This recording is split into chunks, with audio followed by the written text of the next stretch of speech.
And whether it's putting food on the table or gas in your tank or paying your electric bill, day-to-day life is expensive. In fact, we found out on Friday, inflation rose to 3.3% in March. It is not an easy time for families. Senator Jason Perillo from Shelton is ranking Republican on the Children's Committee. He joins us to discuss how addressing the high cost of living in Connecticut is part of a lot of discussions at the Capitol during this session. Senator Perillo, welcome. One of the big hurdles parents in Connecticut, the high cost of child care. If you can't find safe, affordable child care, you can't go to work in many cases. Lawmakers started an endowment fund last session, promising to invest about $300 million a year. It doesn't, though, look like the state can afford to do that again in year two. Why is that, and how do you fix it? Well, look, budgets are about priorities, right? You know, the original concept of the funding for early childhood was through this endowment fund, which was, I'll be honest, a little bit gimmicky, and to be funded from surplus, which is never guaranteed. So look, if this were part of the state budget, if we prioritize early childhood education and build it into the budget, I think everybody would be behind it. But when you come up with gimmicks that are off to the side, that kind of skirt the budget rules that we put in place a number of years ago, that's where you start to question, exactly what it is we're doing here. If it's important, let's put it in the budget. Now, since then, whether it's a gimmick or not, or it's outside the budget for sure, keeping the endowment does have support, it seems. If it doesn't get supported through this endowment, which is dependent on Wall Street and our surpluses, how do you think it should be funded? Can we do anything now to make sure year two is still funded with $300 million? Would it be taking it from another account is basically my question. Well, yeah, you look at like I said, it's about priorities. You look at the budget we have, you determine what is needed and what is not.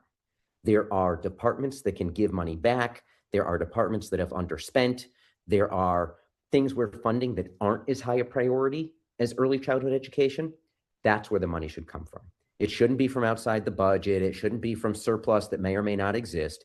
It's got to be real money in hand in the budget that we can put towards early childhood education. Do you have any suggestions on any departments that could give money back, or where you think places were underspent? Honestly, at this point, no. I'm going to be specifically honest.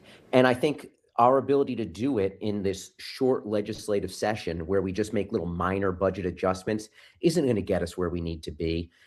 This is really a project for next year where we do what we call the biennial budget. We do these 2-year budgets. That's where you can really get into the details and restructure things so that we're making good long-term decisions to fund early childhood education in a way that's actually sustainable, not just that's done on the fly in a short session. Got it. Okay, so tax relief, another topic both Republicans and Democrats have been talking about for a lot of time lately. The governor's talking about giving taxpayers a $200 rebate in October, coincidentally right before he's running for re-election. Republicans have other ideas. How do you think tax relief should happen? What would be step one if you could take it? Yeah, well, look, we've rolled out, as Republicans, we've rolled out a number of different options.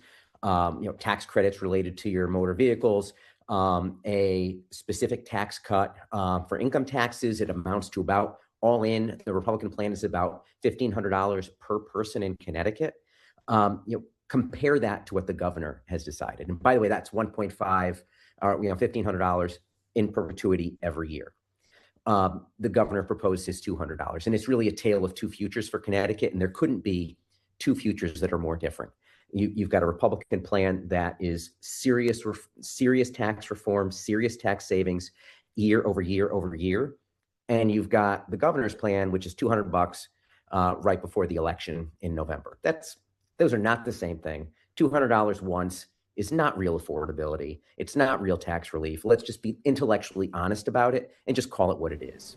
It's kind of a bribe before the election. So Connecticut also, when it comes to cost for families, continues to have the highest electricity rates in the nation.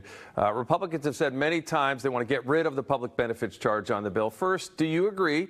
Second, do you think everything in that charge that is funded by that public benefits charge needs to be just taken away and not funded anymore? So first of all, to your first question, yes, I agree. The public benefit charge needs to come out.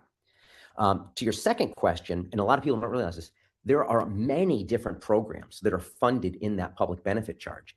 And it's kind of opaque, right? You can't really understand what they are. So what we need to do as a legislature is look at every single program, because I'll tell you, there are some things in there that are worth funding, in my opinion.